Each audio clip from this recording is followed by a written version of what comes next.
প্রিয় দর্শক, আসসালামু আলাইকুম এবং শুভ অপরাহ্ন। রেইন ফরেস্ট মিডিয়ার বিয়ন্ড দ্য ডেল্টা টক শোতে আপনাদের সকলকে স্বাগত জানাচ্ছি। আমি রোজানা বিলা জামান। আজকে আমাদের আলোচনার কেন্দ্রবিন্দু হলো জনগণের চাহিদায় রাজনীতি বদলাচ্ছে কি, কৌশল, বাধা ও নতুন সম্ভাবনা। আমরা বর্তমানে এমন এক প্রেক্ষাপটে দাঁড়িয়ে আছি যেখানে সাধারণ জনগণ কিন্তু আর দর্শক হয়ে নেই। তারা প্রশ্ন করছে আমাদের দেশের যে চলমান রাজনীতি আছে সেটাকে। এই দাবিতে আসলে কি রাজনীতি বদলাচ্ছে নাকি কেবল পুরনো কৌশলকে নতুনভাবে সাজানো হচ্ছে? জনগণের চাহিদা পূরণের পথে কি কি বাধা আছে এবং নতুন ভবিষ্যতে নতুন কি কি সম্ভাবনা উন্মোচিত হতে পারে, এই উত্তরগুলোই আজকে আমরা খুঁজব আজকের আলোচনায়। আমি পরিচয় করে দিচ্ছি আমাদের দুজন সম্মানিত অতিথির সাথে। প্রথমেই আছেন আবু হেনা রাজ্জাকি, বাংলাদেশ সুপ্রিম কোর্টের সিনিয়র অ্যাডভোকেট এবং বাংলা ফাউন্ডেশনের চিফ এক্সিকিউটিভ। এবং আমাদের সাথে আছে আজিজুল বারী হেলাল, রাজনৈতিক ব্যক্তিত্ব, বিএনপির কেন্দ্রীয় কমিটির তথ্য বিষয়ক সম্পাদক এবং ছাত্রদলের সাবেক সভাপতি। এত ব্যস্ততার মাঝেও আমাদেরকে সময় দেওয়ার জন্য আপনাদের দুজনকে অনেক ধন্যবাদ। আমি প্রথমে আজিজুল বারী হেলালকে প্রশ্ন করছি, রাজনৈতিক দলগুলো কি সত্যি জনগণের চাহিদার সঙ্গে তাল মিলিয়ে তাদের কর্মসূচি ও ভাষা বদলাচ্ছে, নাকি সেগুলো এখনো ঠিক দলীয় স্বার্থকেন্দ্রিক? যে এটা একটা সিগনিফিক্যান্ট কোশ্চেন, যে জনগণের যে চাহিদা, সেই চাহিদাগুলো তো আগে রাজনীতিবিদদের বা সরকারকে বুঝতে হবে। তা আমরা মোটা দাগে জানি বা অ্যাভারেজ যেটা জানি, আমাদের বাংলাদেশের একটা অর্থনৈতিক সমস্যা রয়েছেই। জনগণ আপনার কর্মসংস্থানের অভাব রয়েছে। আমাদের আপনার ল অ্যান্ড অর্ডার সিচুয়েশন খুব একটা ভালো না, অর্থাৎ জনগণের নিরাপত্তার একটা সমস্যা রয়েছে। আমাদের দেশে নারী এবং শিশুর প্রতি অবাঞ্ছিত ভায়োলেন্স সেটা রয়েছে। এগুলো রয়েছে নাগরিক সমস্যা আমাদের। এছাড়াও আমাদের এখন যে সমস্যাটা দাঁড়িয়েছে, যে আমরা একটা গণতন্ত্রহীন অবস্থায় ছিলাম এবং সেই গণতন্ত্র প্রতিষ্ঠার জন্য আমরা জুলাই মুভমেন্টও হয়েছে।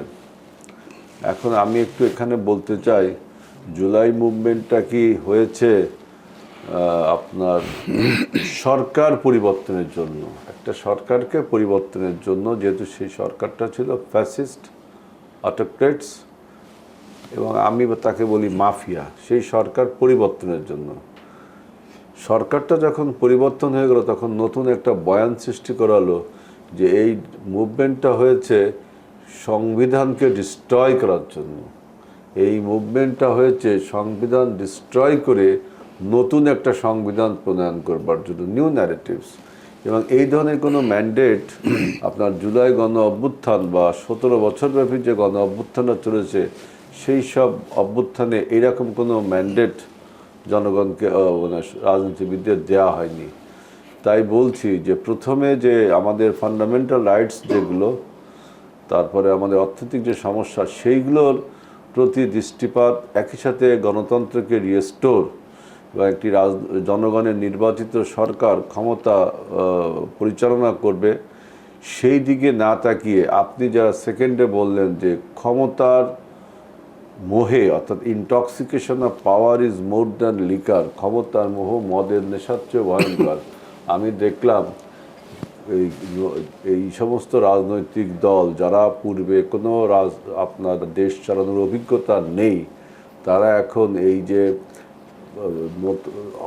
আপনার জুলাই অভ্যুত্থানের পরে তারা একটা মতছব তৈরি করেছে যে যে কোনো বিনিময় হোক এমপি তার হতে হবে, যে কোনো বিনিময় হোক ক্ষমতার স্বাদ তার গ্রহণ করতে হবে। কারণ গত একটি বছর এই অন্তর্বর্তীকালীন সরকারের বিভিন্নভাবে, প্রত্যক্ষভাবে, প্রচ্ছন্নভাবে প্রায় বিএনপি বাদে সব রাজনৈতিক দল ক্ষমতার তক্ত তাউসে বসে আছে। এখন যদি দেখে যে একটা ডেমোক্রেটিক ইলেকশন হয়, তাহলে তাহাকে ক্ষমতার সেই স্বাদ বহন করা আর সম্ভব হবে না। এখন সে ক্ষমতায় থাকার জন্য, অর্থাৎ এমপি হওয়ার জন্য সে বিভিন্ন রকম ন্যারেটিভ তুলছে। যে বললাম যে আমরা কি গণ অভ্যুত্থান করেছিলাম সংবিধানকে ডিস্ট্রয় করতে? একজন প্রমিনেন্ট লয়ার বসে আছে।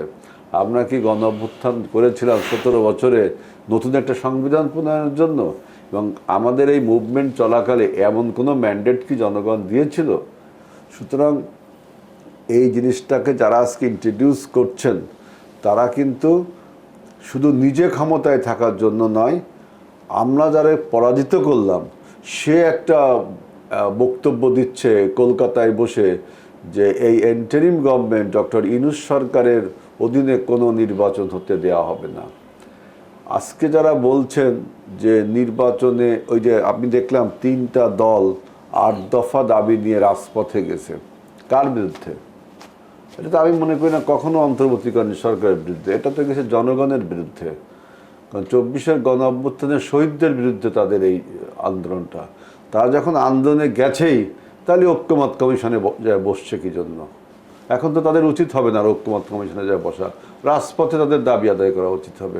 তার মানে কি, আপনি হাসিনার যে বয়ান ছিল যে ইউনূসের অধীনে কোনো নির্বাচন হবে না, সেই বয়ানকে আপনি প্রতিষ্ঠিত করবার জন্য আপনি এখন রাজপথে চলে গেলেন।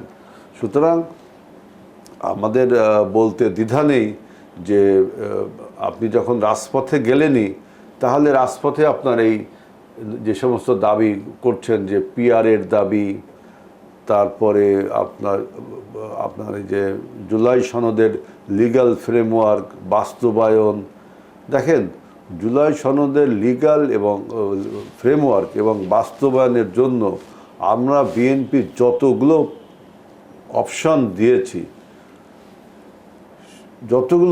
দিয়েছি কিন্তু আপনারা যদি ইররেশনাল এবং ইললজিক একটা অপশন দেন যে নির্বাচনের আগেই অর্থাৎ সংসদ গঠিত হবার আগেই আপনাদের এই যে সোশ্যাল এগ্রিমেন্ট, আমাদের যে জুলাই সনদ রাজ্যে কীভাবে আমার সাথে এক হবে, কিন্তু কাইন্ড অফ সোশ্যাল এগ্রিমেন্ট, এটাকে আপনি আইনি ভিত্তিতে চাচ্ছেন, সংবিধানে ইনকর্পোরেট করতে চাচ্ছেন। তার তো একটা তরিকা আছে, সেই তরিকা ছাড়াই যদি আপনি অন্য কোনো পন্থা এটা করতে চান, তাহলে আমি মনে করি সংবিধানের সাথে প্যারালাল আরেকটি সংবিধান হয়ে যাচ্ছে, যা একটা কেওয়াস সৃষ্টি করবে। আমরা এও বলছি, যদি আপনি এটাকে আইনি ভিত্তি দিতে চান, তাহলে সুপ্রিম কোর্টের অ্যাপিলেট ডিভিশনের আপনি তার কাছে যেতে পারেন, তারা যদি কিছু বলে এই ব্যাপারে যেটা কিভাবে আইনি ভিত্তি দেওয়া যায়। এখন আপনি যেটা প্রথমে বললেন, আমরা জনগণের যে মৌলিক চাহিদা, জনগণের যে মৌলিক সমস্যা, তার দিকে না তাকিয়ে ওই যে ক্ষমতার এতদিন কখনো তো ক্ষমতায় তারা ছিল না, এই 1 বছর ক্ষমতার স্বাদ গ্রহণ করে এখন তারা এই লজিক ইররেশনাল কিছু কথা বলা শুরু করেছে। যদি একটু আবু হেনা রাজাকে এই কনটেক্সটে প্রশ্ন করি, আমাদেরকে হেলাল ভাই বললেন যে নতুন দলগুলো যেভাবে নতুন দাবি নিয়ে আসছে এবং এটার জন্য যে কেওটিক সিচুয়েশনটা সৃষ্টি হচ্ছে, কিন্তু জনগণের কিন্তু এখনো দাবি যে ফ্যাসিস্ট সরকার চলে যাওয়ার পরেও কিন্তু আমাদের দেশে আগে থেকে যে রাজনৈতিক দলগুলো ছিল সেগুলো কিন্তু অনেকটা ওই পথেই অনুসরণ করার চেষ্টা করছে।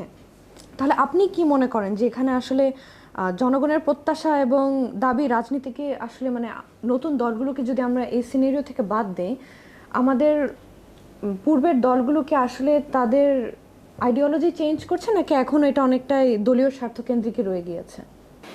ধন্যবাদ আপনাকে এবং আমার সহ আলোচক বন্ধু হয়ে গেছে এখন হেলাল ভাই, বিরোধ থাকলেও। আর আপনার কি বলে বিয়ন্ড দ্য ডেল্টার যারা দর্শক শ্রোতা সবাইকে আমার শুভেচ্ছা সালাম। না, হেলাল ভাই কিছু কথা বলছেন একেবারে যে লজিক নেই তা না, যে নতুন আজকে একটা দল, এমন একটা দল যাদের রেজিস্ট্রেশন হয় নাই, তারাও এখন ক্ষমতায় যেতে চায়। পাশাপাশি ক্ষমতায় যাওয়ার চেয়েও তারা বোধহয় পুরনো যে বন্দোবস্ত সেটার বিরুদ্ধেই তাদের লড়াইটা খুব বেশি। আর সে কারণে যদি এমন কিছু তারা দেখে যে পুরনো যে রাজনীতিবিদ যারা আছেন তারা যদি সেই পুরনো বন্দোবস্তের মধ্যেই খালি থাকতে চায়, সেক্ষেত্রে তাদের বিরোধটা অযৌক্তিক নয়। এখন দলের প্রশ্ন আসছে তো এখন, কিন্তু যখন আন্দোলন করছে তখন তো আর সেটা হয়নি। তবে বড় দল হিসাবে হেলাল ভাইদের নৈতিক দায়িত্ব ছিল যে এই আন্দোলনের পর অভ্যুত্থান বলি, বিপ্লব বলি, হোয়াট এভার ইট ইজ, তারপরে তাদের সবচেয়ে বেশি বড় দায়িত্ব ছিল, কারণ ওই মুহূর্তে বাংলাদেশে যেই স্রোতটা তাদের পক্ষে ছিল, তখন তারা ইচ্ছা হলে তাদেরকে বুকে জড়ায়ে নিয়ে অন্য একটা ফরম্যাটে যেতে পারতো বলে আমার ধারণা। আমি রং হতে পারি, কিন্তু এটা হলো আমার বক্তব্য। কিন্তু সেই জায়গাটায় তারা যেতে পারেন নাই, যে কোনো কারণেই হোক। কারণ ওনারা যখনই হেলাল ভাইরা বলল ইউনূস স্যার ওত নেওয়ার পর হঠাৎ করে যখন কিছুদিন পরে যখন প্রেসিডেন্টকে অপসারণ করতে গেল, তখন হেলাল ভাইদের পক্ষ থেকে বলা হইল যে রাষ্ট্রপতিকে অপসারণ করলে পরে সাংবিধানিক জটিলতা হবে।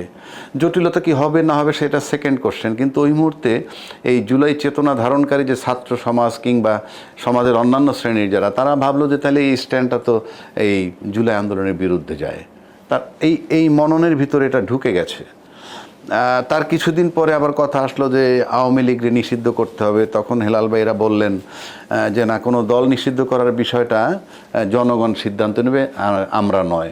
মানে এটাও কিন্তু ওই মুহূর্তে স্ট্রাইক করছে এইরকম বিষয়গুলো। তো এটা কি হয়, এতে তাদের সম্পর্কে একটা বিরূপ ধারণা পড়ছে ওই মুহূর্তে, কারণ ইটস এ সেন্টিমেন্ট, যেই সেন্টিমেন্টটা খুব তাজা। যেমন আমরা ৭১-এর যে চেতনা, ৭১-এর যুদ্ধ হইল, সেটা ৫৩ বছর যাবৎ লালন করছে, কথায় কথায় মুক্তিযুদ্ধ, স্বাধীনতার পক্ষের শক্তি, বিপক্ষের। আপনি ৫৩ বছর লালন করলেন ৭১-এর চেতনা, তো আপনি জুলাইয়ের চেতনা ৫৩ মাসও ধারণ করবেন না, এটা তো হয় না। এটা খুব পেইনফুল, কারণ চোখের সামনে, বাবার সামনে তার ছেলের লাশ, বাবার সামনে ডাক্তার তার ছেলের পা কেটে ফেলতেছে, এগুলো তাজা এগুলো। সুতরাং এটা একটা ডিমেরিটস তাদের হয়েছে। এখন আসি আপনার মূল সাবজেক্টে। আপনার কথা হলো জনগণের চাহিদায় রাজনীতি বদলাচ্ছে কি না, বদলাচ্ছে কিনা সেটা বড় কথা নয়, বদলানো উচিত। আমি একবার এক জায়গায় একটা অনুষ্ঠানে গেলাম, অন্য একটা প্রোগ্রামে, সেখানে গিয়ে দেখলাম গানের প্রোগ্রাম। তো হঠাৎ করে আমার বলতো, সব আমার পরিচিত, ভাই আপনি একটা গান গাবেন। এখন বেকায়দা একটা পরিস্থিতি, কিন্তু গান জানি না। তাহলে ঠিক আছে ভাই, আমি গান গাবো, এটা শর্ত আছে। মিউজিশিয়ানদের নৈতিক দায়িত্ব তাল মিলানো। একবারও কমপ্লেন করতে পারবেন না যে তাল কেটে যাচ্ছে, কারণ আমি সিঙ্গার না। সুতরাং মিউজিশিয়ানরা শিফট করে করে আমার সাথে মিশে যেতে হবে। বলে ঠিক আছে। তা রাজনীতিটা ঠিক সেরকম। রাজনীতি যদি আপনি জনগণের জন্য করেন, তাহলে জনগণের ডিমান্ড কি সেটার প্রতি আপনার গুরুত্ব থাকতেই হবে। যখনই আপনি থাকবেন না, তখনই আপনার ভিতরে আস্তে আস্তে আস্তে আস্তে ফ্যাসিজম তৈরি হবে। এবং এটা হলো বাংলাদেশের সবসময়কার ইতিহাস আমরা দেখছি। সুতরাং ওই মিউজিশিয়ানদের মতো আমি গান গাবো, তুমি তাল মিলিয়ে যাবো। সুতরাং জনগণ যে রাজনীতি চায়, রাজনীতিবিদদের শিফট করে সেখানে চলে আসতে হবে, এটাই নিয়ম। আপনি চাপাই দিবেন আপনার রাজনীতি বারবার, আমি রাজনীতি আপনার রাজনীতিতে থাকবো না। সুতরাং আপনাকে শিফট করতে হবে, কারণ আপনার তো জনগণ দরকার, জনগণের আপনাকে দরকার নাই। জনগণের যাকে দরকার নাই তিনি ছিলেন শেখ হাসিনা। দরকার ছিল না বলে উনি ফ্যাসিস্ট হয়েছেন।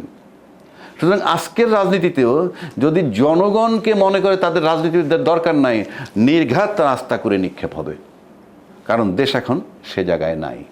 ২ নম্বর আসেন, আমরা আরও কতগুলো কথা বলছেন, কৌশল, বাধা ও নতুন সম্ভাবনা। হ্যাঁ, কৌশল এবারের রাজনীতিতে সবচেয়ে বড় কৌশল নিছে যারা এই শেখ হাসিনাকে করছে, অভ্যুত্থান করানোর জন্য এটা বিশাল কৌশল নিছে। রাজনীতিবিদরা তো দীর্ঘদিন আন্দোলন করছে, তারা বিএনপি আন্দোলন করছে বা অন্যান্য রাজনীতি সবাই আন্দোলন করছে, কিন্তু একটা টার্নিং পয়েন্ট থাকে তো, অন্যরা হয়তো এটাকে আস্তে আস্তে এমন একটা জায়গায় নিয়ে আসছে, তখন ম্যাচিউর করার জন্য এটা পাকায় ফেলছে মনে করেন ছাত্ররা।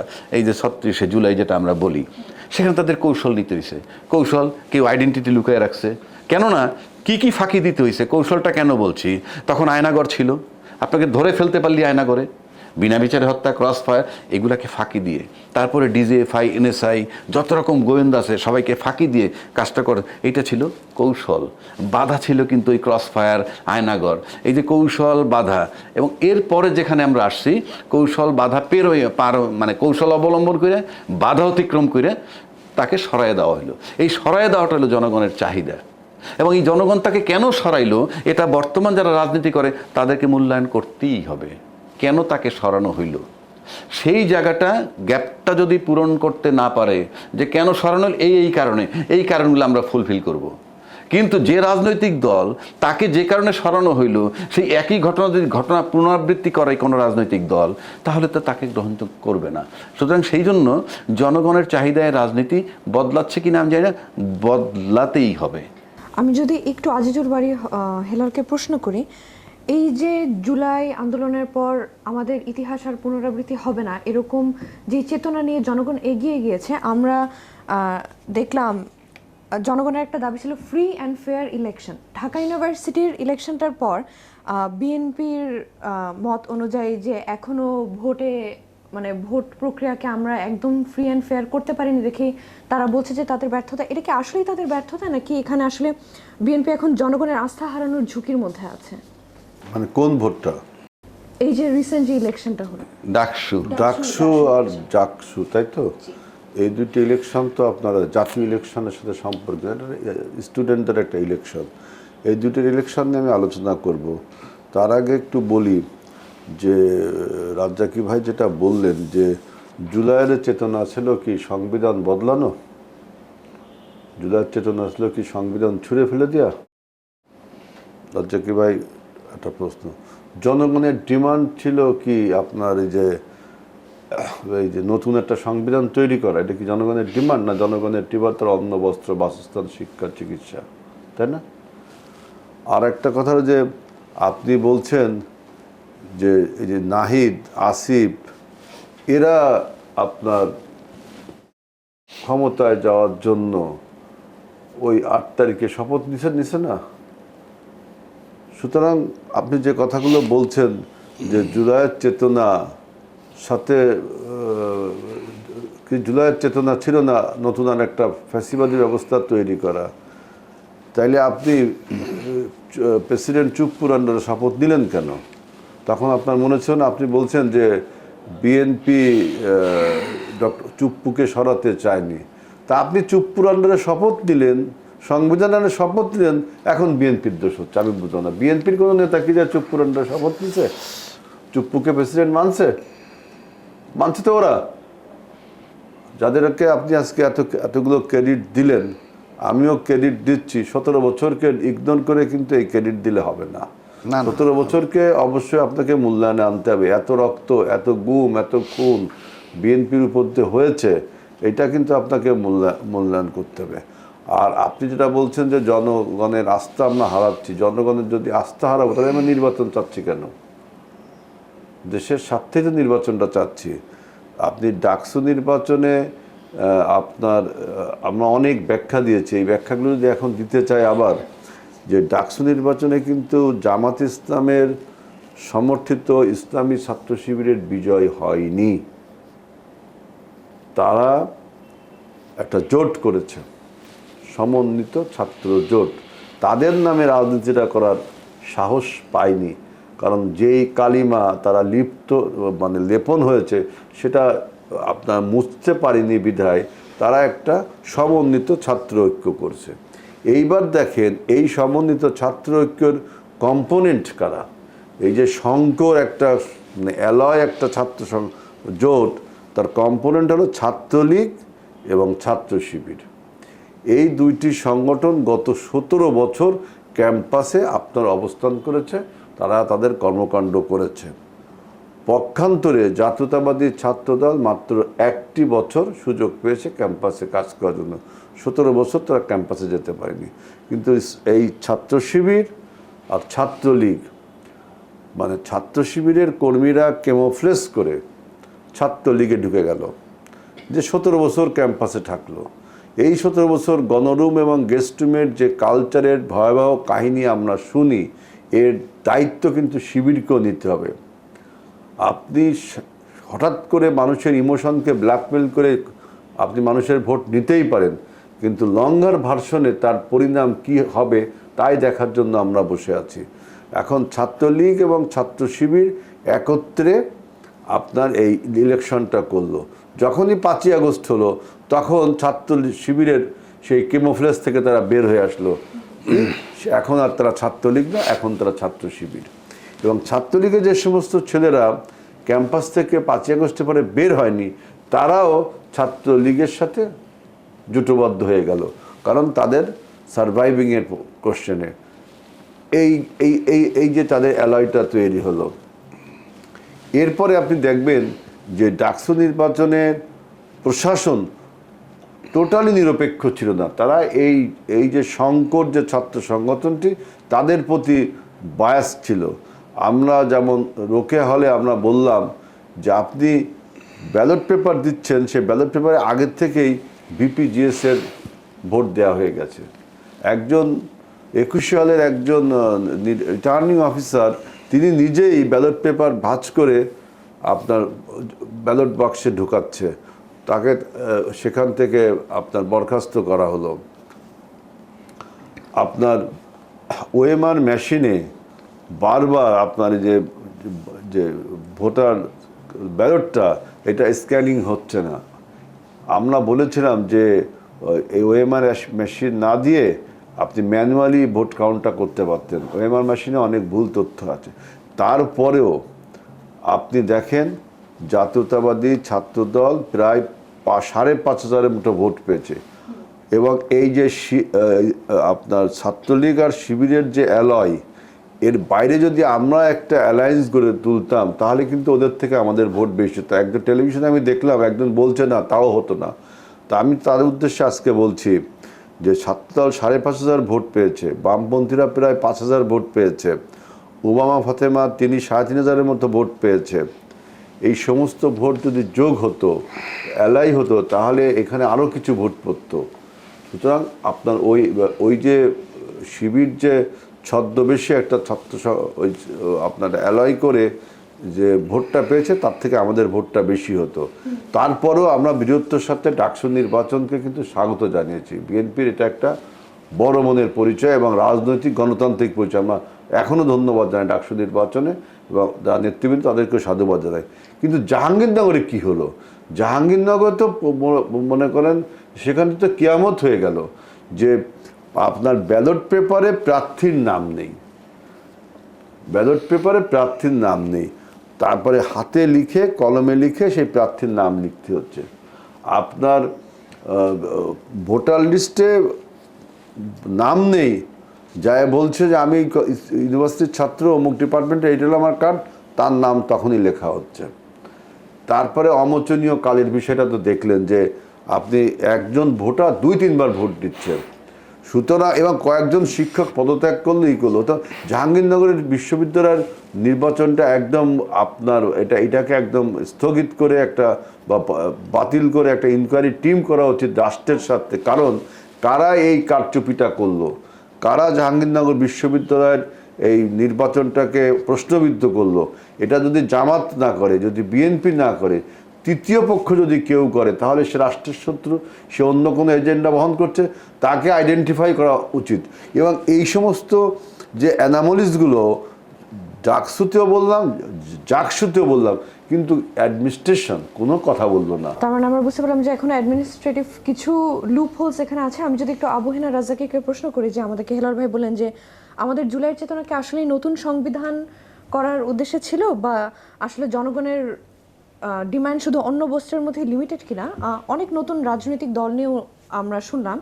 এই দলগুলো যখন আসে তারা কিন্তু প্রায় জনগণের দাবি পূরণের প্রতিশ্রুতি দেয়, কিন্তু আমরা যখন দেখি যে প্রিভিলেন্ট যেই দলগুলো আছে তারাই যখন এটা মিট করতে পারে না, তো আপনার কাছে কি মনে হয় নতুন রাজনৈতিক দলগুলো এই মানে কতটা আসলে তারা তাদের কথা মেনটেন করতে পারে, এবং মানে জনগণের কি তাদের উপর ঠিক একইভাবে আস্থা রাখাটা উচিত কিনা? কাদের উপর?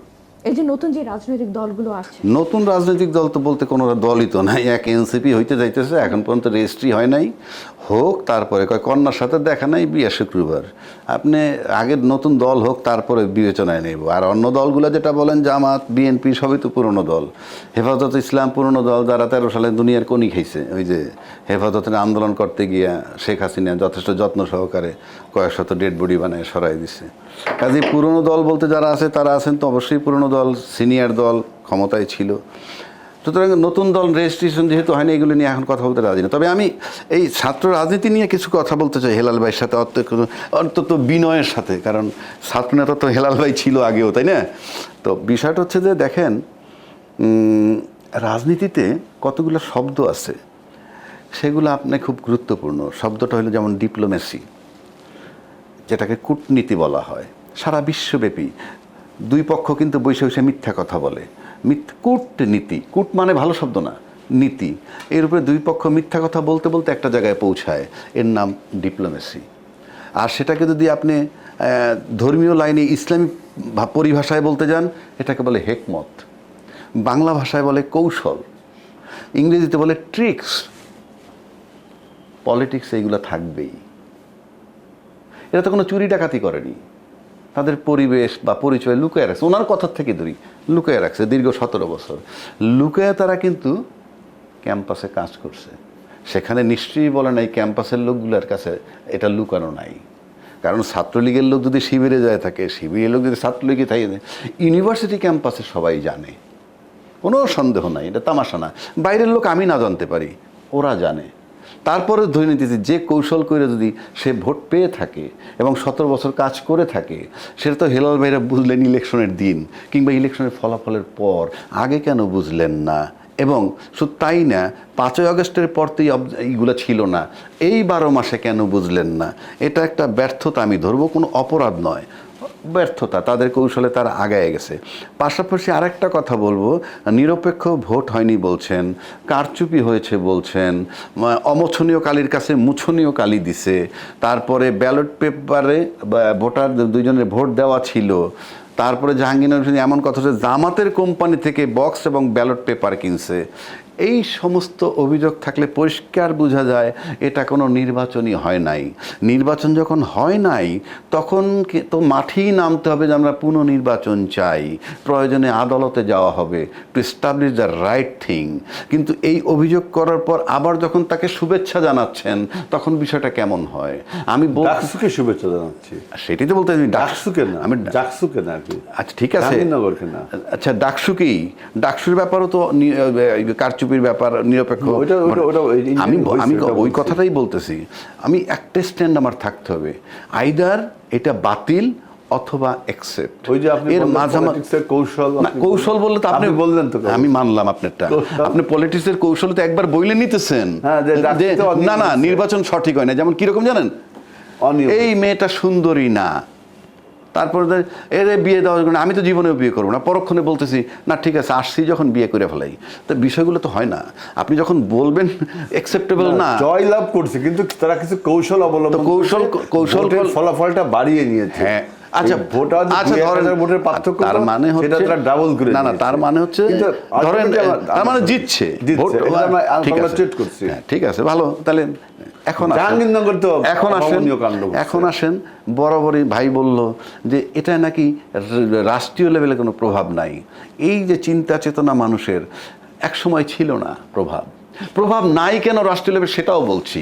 ছাত্র রাজনীতি থেকে যারা পাশ করে ছাত্র জীবন শেষ করে যখন একজন সাবেক ভিপি হয়ে যায়, সাবেক জিএস হয়ে যায়, নিশ্চিত করে বলতে পারে কোনো রাজনৈতিক দল তাদেরকে অ্যাকোমোডেট করে না, পাত্তাই দেয় না। বলো তুমি ছাত্রতে ভিপি ছিলা, আর এখানে এসে তো বুড়াদের পাল্লায় পড়ে। তো বুড়াদের পাল্লায় পড়লে তো একটা ইউনিভার্সিটির ভিপিরে এসে একটা স্ট্যান্ডিং কমিটির মেম্বার বানাই দিতে হয়, একটা ভালো পদ দিতে হয়, কারণ এত বড় ছাত্র নেতৃত্ব। তখন এসে বলে কি ছাত্র রাজনীতি এটা এক না করে ডমিনেট করে, ফ্যাক্ট।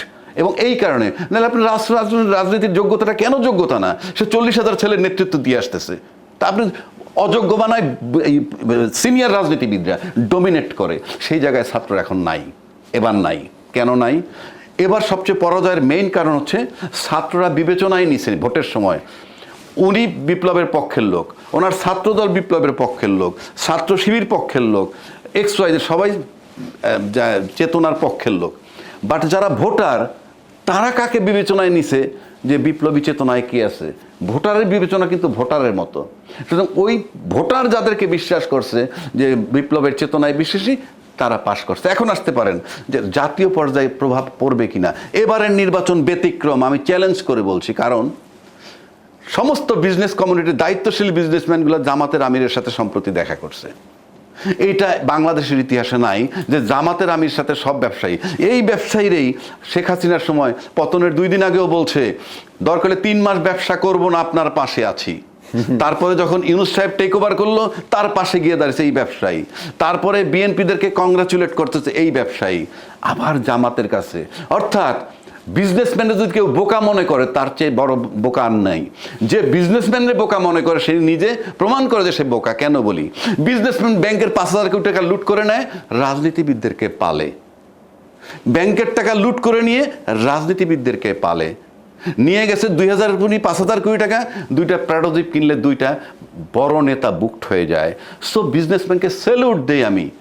এবং সেই বিজনেসম্যান এই নির্বাচনের পরে বাজার জাজ করে দেখছে যে দেয়ার ইজ এভরি পসিবিলিটি, কারণ নির্বাচন কালকে হচ্ছে না, নির্বাচন ফেব্রুয়ারিতে হবে, এখনও সেপ্টেম্বর চলে, October, November, December, January, February, 5 মাস, ইটস এ লম্বা সময়। এবং দেখা গেছে যে বিজনেসম্যান চিন্তা করতেছে দেয়ার ইজ এভরি পসিবিলিটি, নাহলে জামাতের সাথে এই সময় এই মিটিং করার কোনো প্রয়োজন নাই। সুতরাং মাঠ জুড়ে বিজনেস, আবারও বলছি, বিজনেসম্যানদেরকে যারা বোকা মনে করে তারা নিজেরা বুঝাইতেছে যে বোকা, কারণ বিজনেসম্যানরা নাকে দড়ি দিয়া বাংলাদেশের 53 বছর যাবৎ রাজনীতিবিদদেরকে ঘুরাচ্ছে। যদি আমার কাছে নাম, যে আমি কারো ছোট করতে চাই না, একেবারে দালিলিকভাবে বলতে পারবো বিজনেসম্যানরা কেমনে নাকে দড়ি দিয়া এই রাজনীতিবিদদেরকে ঘুরায়। সব বিজনেসম্যান, কর্পোরেট বিজনেসম্যান বহল তবিয়তে আছে, সবাই আছে।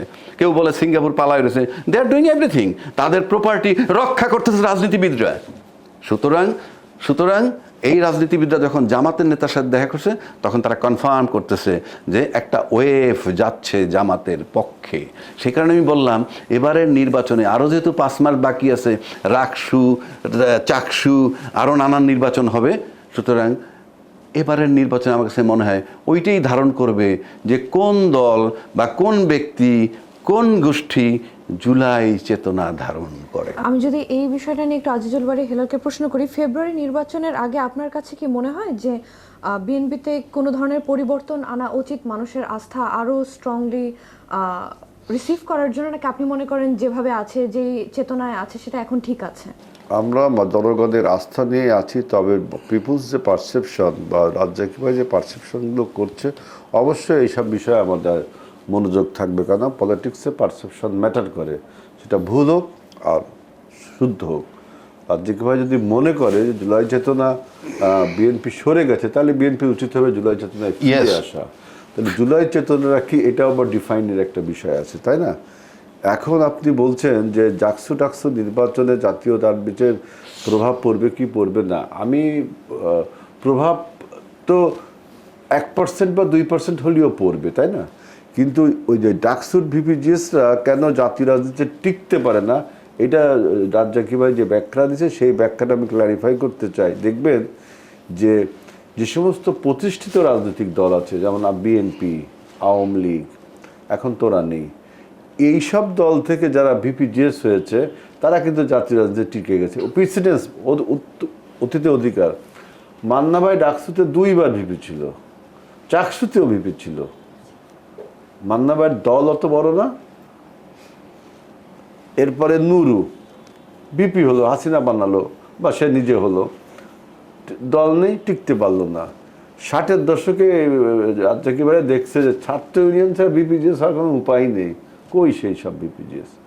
কিন্তু আপনি দেখেন যে বিএনপির থেকে, মানে ছাত্র দল থেকে বা ছাত্রলীগ থেকে তারা ভিপিজিএসে, তারা এখনো জাতীয় রাজনীতিতে টিকে আছে। এইটা হলো একটা বিষয়। আর একটা হলো যে আপনার এই যে কৌশলকে উনি সাধুবাদ জানাচ্ছেন, কিন্তু দেখেন আমি একটা কথা না বলে পারছি না, রাজনীতিতে ধর্মের ব্যবহার এইটাকে অনেকে ঠিকভাবে নিতে পারে না। আমি ব্যক্তিগতভাবে মনে করি যে এটা আমি একমত, আমি নিতে পারি না। সবকিছুকে আপনার অ্যাবজর্ব করে, ধর্মের অ্যাবজর্পশন পাওয়ার অনেক বেশি এবং পলিটিক্সের অ্যাবজর্পশন পাওয়ারও অনেক বেশি, তবে পলিটিক্সের থেকে ধর্মের অ্যাবজর্পশন পাওয়ার অনেক বেশি।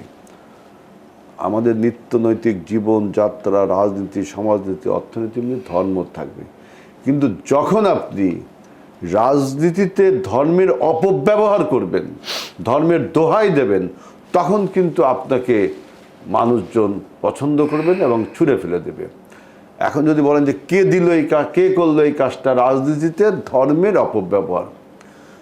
আমি বেশ কয়েকটি টেলিভিশনে বললাম যে তোমরা বাংলাদেশ ইসলামী ছাত্র শিবির বা বাংলাদেশ জামাতে ইসলাম, আমি এখানে একটু প্রশ্ন করব, ধর্মকে আসলে পেট্রিয়টিজমের থেকে বড় করে মানুষ দেখবে? কারণ এই যে এই আলোচনা করলে মানুষ, আমার আলোচনা, ধর্ম ইজ অ্যাবাভ অল, প্যাট্রিয়টিজম বলে কোনো ইজম নেই, একমাত্র ইজম হলো ধর্ম। এইসব বক্তব্য দিলে আপনাকে সেমিনারে বক্তব্য দিতে হবে। আমি যেটা বলছি যে ধর্মের অপব্যবহার, অধর্মকে ধর্ম বলে চালিয়ে দিয়ে রাজনীতিতে আপনার ফায়দা লুটায়, সেটা আমি বলছি। তা আমি বাংলাদেশ জামাত ইসলামের এক নেতাকে বললাম টেলিভিশন টক শোতে যে আপনারা ডাকসুতে যে প্যানেলটা দিয়েছেন ছাত্রদের, সেই প্যানেলে 3 জন নারীকে কোনো হেজাব দিলেন না, কিন্তু হেজাব ছাড়া 3 জন নারী প্যানেল দিল। তা আপনাদের এই ব্যাপারে জামাত ইসলামের বক্তব্য কি, ইসলামী ছাত্র শিবিরের বক্তব্য কি? কয় এটা তার ব্যক্তি অধিকার। তা আমি বললাম তাহলে আপনি লিখতে পারবেন না ইসলামী ছাত্র শিবির, আপনি লেখেন বাংলাদেশ ছাত্র শিবির, আপনি হেজাব দেন না দেন আমার কোনো সমস্যা নেই। কিন্তু আমি বললাম হেজাব যেহেতু ইসলামে ম্যান্ডেটরি, হেজাব যেহেতু ম্যান্ডেটরি, এখন আমি আপনাকে হেজাব করতে বাধ্য করছি না, কিন্তু হেজাব তো ম্যান্ডেটরি ইসলামে। আপনি যখন ইসলামী নাম ব্যবহার করবেন যে আমি একজন মুসলিম, আমি একজন ইসলামী, আপনি হেজাব দিবেন না, তাহলে আপনি ধর্মকে ব্যবহার করছেন না কেন, অপব্যবহার করছেন না? এই যে ব্যবসা শুরু করেছে ধর্মের অপব্যবহার, এটার কিন্তু মুখোশ উন্মোচন হবেই। যে আপনি বলছেন যে কি জানো, ঘরে ঘরে যার যার ইসলামিক হয়ে থাকবে, পাবলিক স্পেয়ারে আপনি যদি বেশি অফেন্স না করেন তাহলে কোনো সমস্যা নেই। এই যে ধর্মের লিবারেল যে রূপটা, আসলে ধর্মের কোনো লিবারেল রূপ আছে? ধর্ম কি কোনো অর্থনীতি শাস্ত্র যে এর লিবারেল, এর মডার্নিজম, এর ক্লাসিক? ধর্ম একক, একদম এক্সট্রিমিজম। এই বিষয় কোন এক্সট্রিমিজম? মানে ধর্মের সমস্ত নিয়ম কানুনগুলো মানতে হবে, ম্যান্ডেটরি যেগুলো, কিন্তু আপনি মানবেন না আবার বলবেন যে আমি ইসলামিক, তাহলে এটা একটা ডাবল ডিলিং হলো, এটা একটা দ্বিচারিতা হলো, ধর্মের অপব্যবহার। এটা জনগণ, বাংলাদেশের অন্তত ইসলাম মনোভাবাপন্ন মানুষ এটা কখনো মেনে নেবে। আজিজুল বারী হেলাল, আপনাকে অসংখ্য ধন্যবাদ। প্রিয় দর্শক, আমরা অনুষ্ঠানের একদম শেষ পর্যায়ে চলে এসেছি। আমরা আজকের আলোচনা থেকে দেখলাম জনগণের চাহিদা উপেক্ষা করলে আসলে দলগুলো আস্থা হারাবে, আর জনগণের পাশে দাঁড়ালে গড়ে উঠবে একটি শক্তিশালী ও কার্যকর গণতন্ত্র। আলোচনা শেষে আপনাদেরকে অনেক ধন্যবাদ জানাচ্ছি আমাদের সাথে থাকার জন্য। আপনাদের মূল্যবান যদি কোনো ওপিনিয়ন থাকে অবশ্যই আমাদেরকে কমেন্ট সেকশনে জানাবেন। আপনারা সবাই ভালো থাকবেন, সুস্থ থাকবেন এবং বিয়ন্ড দ্য ডেল্টার সাথেই থাকবেন। ধন্যবাদ।